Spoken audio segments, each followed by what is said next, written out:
Biru academy के YouTube channel पर आप सभी साथियों का स्वागत है। डियर बात करेंगे शिक्षा जगत से जुड़ी हुई तमाम महत्वपूर्ण खबरों पर। लेकिन आगे बढ़ने से पहले जितने लोग चैनल पर पहली बार जुड़ रहे हैं सब्सक्राइब करके बेल आइकन प्रेस कर लीजिए।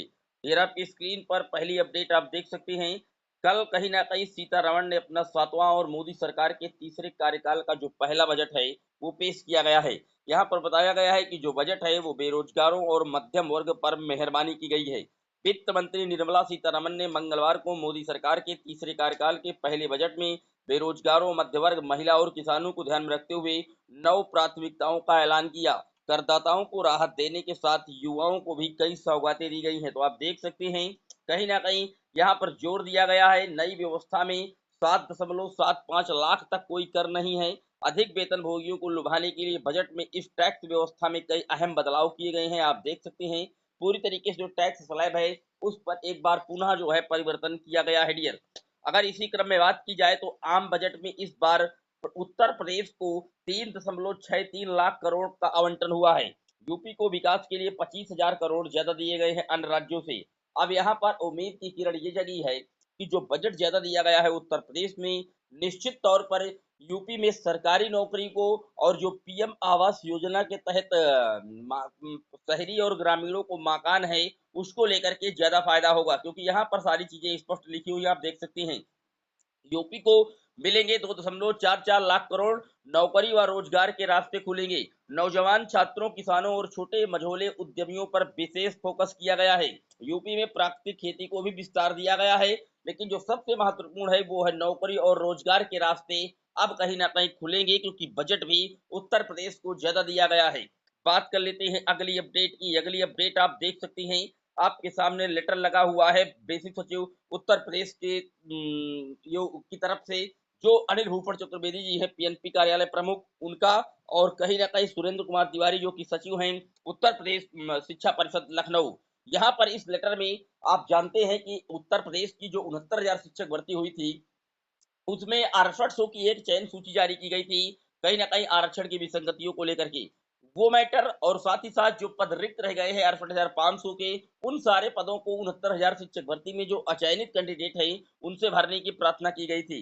लेकिन इस लेटर में पूरी तरीके से बातें बता दी गई हैं कि जो आईजीआरएस किया गया था अभ्यर्थियों द्वारा उसमें जो 68,500 अध्यापक भर्ती प्रक्रिया में बचे पद थे उनको और 69,000 पदों को जो जो जोड़ने की बात की जा रही थी तो सिरे से नकार दिया गया। उन्होंने कहा कि नहीं, कोर्ट ने साफ तौर पर कहा है कि किसी भी एक पद पर अब जो कैंडिडेट हैं उनको सिलेक्ट नहीं किया जाएगा। तो फिलहाल ये बड़ा धक्का लगा है 68 आरक्षण पीड़ित अभ्यर्थियों को। साथ ही साथ जो पद रिक्त है 68,500 की वो नई शिक्षक भर्ती के तहत ही उनको भरा जाएगा। डियर बात कर लेते हैं अगली अपडेट की। अगली अपडेट आप देख सकते हैं शिक्षकों के समायोजन पर तबादला आदेश को हाईकोर्ट में चुनौती। इलाहाबाद हाईकोर्ट की लखनऊ पीठ ने प्राथमिक शिक्षकों के समायोजन पर होने वाले तबादले के आदेश पर राज्य सरकार से 29 जुलाई तक जवाब मांगा है। कोर्ट ने मंगलवार को अंतरिम आदेश दिया कि याचित शिक्षकों के तबादले कोर्ट के अग्रिम आदेश के अधीन होंगे।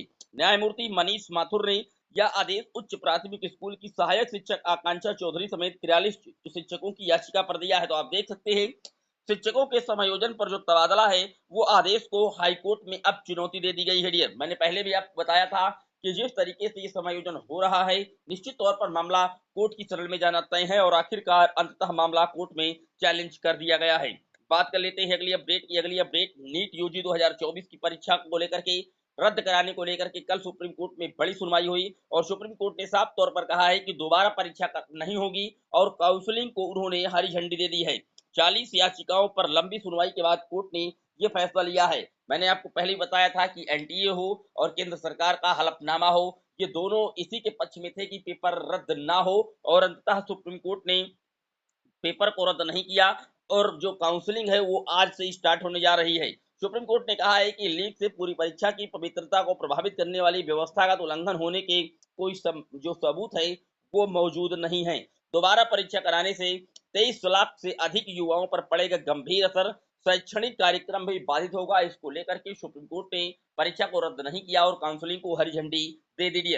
बात कर लेते हैं अगली अपडेट की। अगली अपडेट आरओ और शिक्षक पात्रता परीक्षा में की थी सेंधमारी।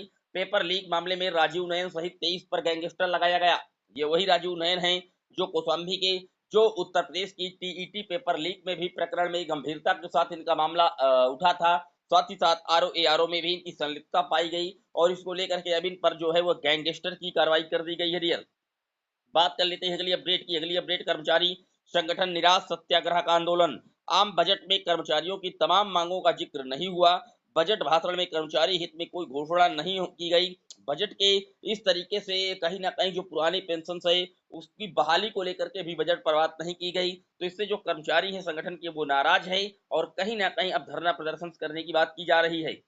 बात कर लेते हैं अगली अपडेट पीएम की अगुवाई में आयोग की 27-28 जुलाई को बैठक होगी।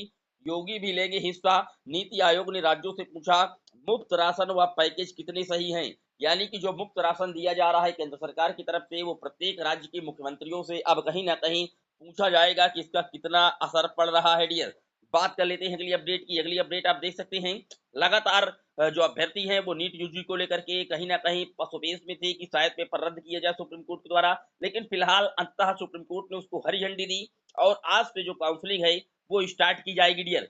ये था डियर शिक्षा जगत से जुड़ा हुआ दैनिक वीडियो, कैसा लगा कमेंट जरूर करिएगा। चैनल पर जितने लोग पहली बार जुड़ रहे हैं सब सब्सक्राइब कर लीजिएगा। फिर मिलेंगे एक और वीडियो में, तब तक के लिए जय हिंद जय भारत।